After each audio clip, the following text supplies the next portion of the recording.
দুবরাজপুরের খয়রাশোলে আক্রান্ত কেন্দ্রীয় বাহিনী। এই যে আপনারা দেখতে পাচ্ছেন পিস্তল বের করতে দেখা গেল পুলিশকে।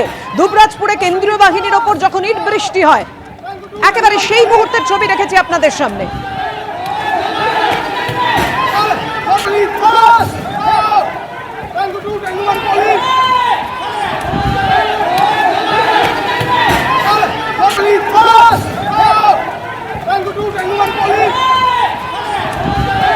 কেন্দ্রীয় বাহিনীর ওপর ইট বৃষ্টি, এমনকি পুলিশের গাড়ি পর্যন্ত ভাঙচুর করা হয়। বন্দুক বের করে একেবারে দেখতে পাচ্ছেন পুলিশের হাতে রয়েছে বন্দুক, এগিয়ে যেতে দেখা যাচ্ছে কোনো কোনো সময় পুলিশকে।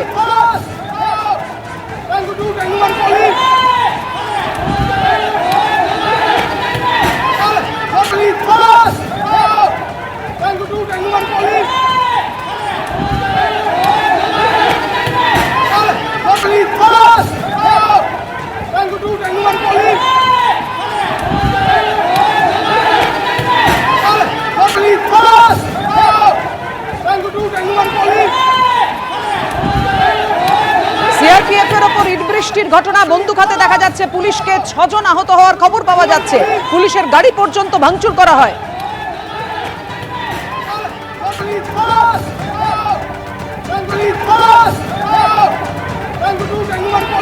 কথা বলবো, আমাদের সঙ্গে রয়েছেন আমাদের প্রতিনিধি ভাস্কর মুখোপাধ্যায়। ভাস্কর, ঠিক কি ঘটেছিল সেই সময়, কারা ইট বৃষ্টি করলো?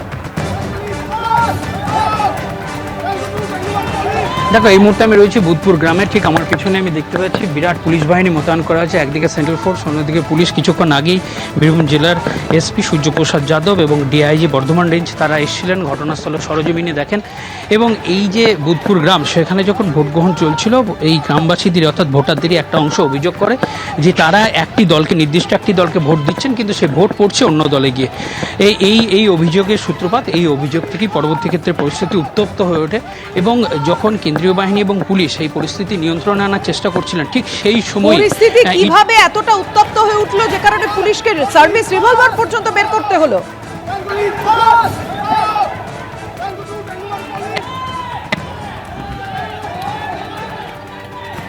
আমাদের সঙ্গে আমাদের প্রতিনিধির যোগাযোগ বিচ্ছিন্ন হয়ে গেছে। আপনারা দেখছেন সেই মুহূর্তে যে উত্তেজনার পরিস্থিতি তৈরি হয়, পুলিশকে সার্ভিস রিভলভার বের করতে হয়। সিআরপিএফ এর উপর ইট বৃষ্টির ঘটনা ঘটে, 6 জন আহত হওয়ার খবর পাওয়া যাচ্ছে। কেন্দ্রীয় বাহিনীর ওপর ইট বৃষ্টির ঘটনা, সেই সঙ্গে পুলিশের গাড়ি পর্যন্ত ভাঙচুর করা হয়েছে। উত্তেজনা দুবরাজপুরের খয়রাশোলে। প্রথম দফার ভোট গ্রহণ চলছিল, সেই সময় দুবরাজপুরের খয়রাশোলে আক্রান্ত কেন্দ্রীয় বাহিনী। সার্ভিস রিভলভার বের করতে হলো পুলিশকে। बस हम लोग मजमा उधर भीड़ हो गया सर गेट के पास। हम लोग कंट्रोल में खेलने के लिए गया था और एक पार्टी आ रहा था, उनको भी आने नहीं दिया। फिर हमारा ऊपर भी पत्थर फेंक दिया था सर। আমাদের সঙ্গে রয়েছেন আমাদের প্রতিনিধি ভাস্কর মুখোপাধ্যায়। ভাস্কর, কি এমন পরিস্থিতি তৈরি হলো পুলিশকে সার্ভিস রিভলভার বের করতে হলো? দেখো, নাগরাকান্দা প্রাথমিক স্বাস্থ্যকেন্দ্রে যখন পুলিশ কর্মীদের সঙ্গে আমরা যখন কথা বলছিলাম, তারা একটা জানালেন যে আমরা প্রাণে বেঁচে গেছি, আমরা আজকে মারা যেতাম। কারণ যেভাবে ইট বৃষ্টি শুরু হয়েছিল এবং চারিদিক থেকে ঘিরে ইট বৃষ্টি করা হচ্ছিল, একদিকে কেন্দ্রীয় বাহিনী, অন্যদিকে পুলিশ কর্মী। এমনকি যিনি পুলিশের ড্রাইভার ছিলেন, পুলিশের গাড়ির চালক ছিলেন, তিনি জানাচ্ছেন যে গাড়িতে তিনি সিটের তলায় লুকিয়ে পড়েছিলেন, কারণ যেভাবে ইট বৃষ্টি করা হচ্ছিল। 6টি গাড়ি ভাঙচুর করা হয়েছে এবং তিনি জানান যে প্রাণে আজকে বেঁচে গেছে কোনোভাবে। এবং তারপরই কিন্তু পুলিশ তার অ্যাকশনে নামে এবং ডিআইজি নিজে এখানে এসছেন বর্ধমান রেঞ্জ, একইভাবে এসপি এসছেন এখানে এবং পরিস্থিতি নিয়ন্ত্রণে সরজমিনে দেখে কিছুক্ষণ আগে তারা বেরিয়ে গেছেন। আমরা দেখতে পাচ্ছি প্রচুর পুলিশকর্মী মোতায়েন করা হয়েছে যাতে পরিস্থিতির আর কোনো রকমভাবে অবনতি না হয়। এবং আজকে যেভাবে ঢিলছোড়া হচ্ছিল, তাতে কিন্তু পুরো ঘটনাটাই অতর্কিতভাবে ঘটেছে এবং তাতে পুলিশকর্মী বা কেন্দ্রীয় বাহিনী কেউই কিন্তু এইরকম পরিস্থিতি তৈরি হতে পারে সেই বিষয়ে তাদের কোনো ধ্যান ধারণা ছিল না। কারণ যেহেতু এই ধরনের পরিস্থিতি তৈরি হওয়ার আগে হেলমেট পরে আসেন পুলিশকর্মীরা, তাদের মাথাকে সবথেকে বেশি আগে সুরক্ষিত করেন, কিন্তু এক্ষেত্রে সেরকম কোনো ব্যবস্থাই ছিল না।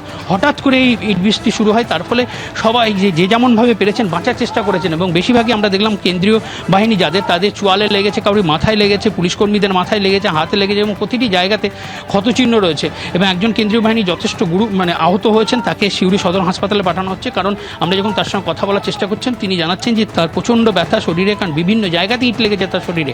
এবং তারা প্রত্যেকে একটা কথা বলছেন যে প্রাণে খুব জোর বেঁচে গেছি আমরা, কারণ যেভাবে ইট বৃষ্টি হচ্ছিল তাতে যদি এইভাবে চলতে থাকতো তাহলে অথবা অনেকেই আহত বা গুরুতর আহত হতে পারতেন।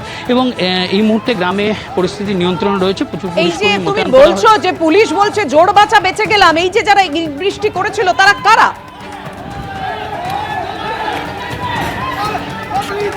তারা এই ভোটারদেরই আকাঙ্ক্ষ, এখনো পর্যন্ত রাজনৈতিক পরিচয় তাদের পরিষ্কার নয়, কিন্তু এই গ্রামেরই তারা বাসিন্দা। কারণ গ্রামের কিছু মানুষ যারা ভোট দিতে গেছেন তাদের বক্তব্য ছিল যে একটা রাজনৈতিক দলকে তারা ভোট দিচ্ছেন, কিন্তু সেই ভোট গিয়ে পড়ছে অন্য রাজনৈতিক দলে।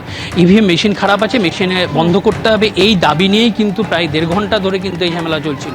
এবং তারপরে এই ঝামেলা চরমে ওঠে এবং যখন এই ইটবৃষ্টি শুরু হয় এবং চারিদিক থেকে ঘিরে ফেলা হয় পুলিশ কর্মী। একেবারেই যে ছবি আমরা দেখতে পাচ্ছি, ধন্যবাদ তোমাকে। দুবরাজপুরের খয়রাশোলে কেন্দ্রীয় বাহিনীর ওপর হামলার এই ঘটনায় আহত হয়েছেন 6 জন।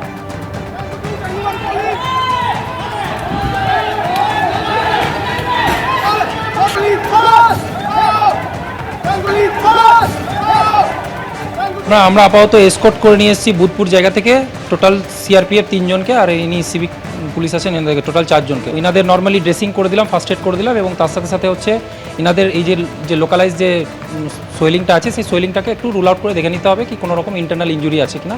এনাদের জন্য অ্যাম্বুলেন্সের প্রোভাইড আমরা করে দিচ্ছি, এখান থেকে সিউড়ি সদর হবে, আমাদের স্যারেদের সাথে কন্ট্যাক্ট করে ওনাদের পরবর্তীকালে ফার্দার ট্রিটমেন্ট অ্যান্ড ইভ্যালুয়েশনটা হবে। এবিপি আনন্দ, এগিয়ে থাকে, এগিয়ে রাখে।